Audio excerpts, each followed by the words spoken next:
Good morning everybody.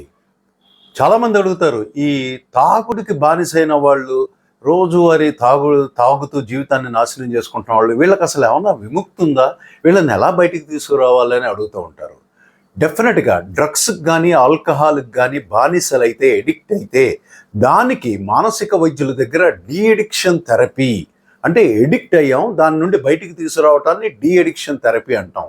వీళ్ళ అంగీకారంతో కొన్నాళ్ల పాటు హాస్పిటల్లో ఉంచి, ఈ డ్రగ్కి ఆల్కహాల్కి దేనికైతే అలవాటు అయ్యారో దాన్ని దూరంగా పెట్టి విత్డ్రాయల్ ఫేస్, ఆ విత్డ్రాయల్ ఫినామినాని మందుల ద్వారా, కౌన్సిలింగ్ ద్వారా, కుటుంబ సభ్యుల సహకారం ద్వారా, హాస్పిటల్ వాతావరణం ద్వారా వీళ్ళని ట్రీట్ చేయటం.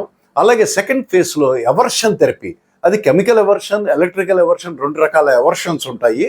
అలాగే మూడో పద్ధతి రీహాబిలిటేషన్, అంటే వీళ్ళని వాటి నుండి బయటికి వచ్చాక ఇన్నాళ్ళు ఆల్కహాల్తో గడిపిన సమయాన్ని ఏ రకంగా అతని జీవితంలో స్పెండ్ చేసుకోవాలంటూ రీహాబిలిటేషన్ షెడ్యూల్ని ఖరారు చేయడం జరుగుతుంది. Thank you.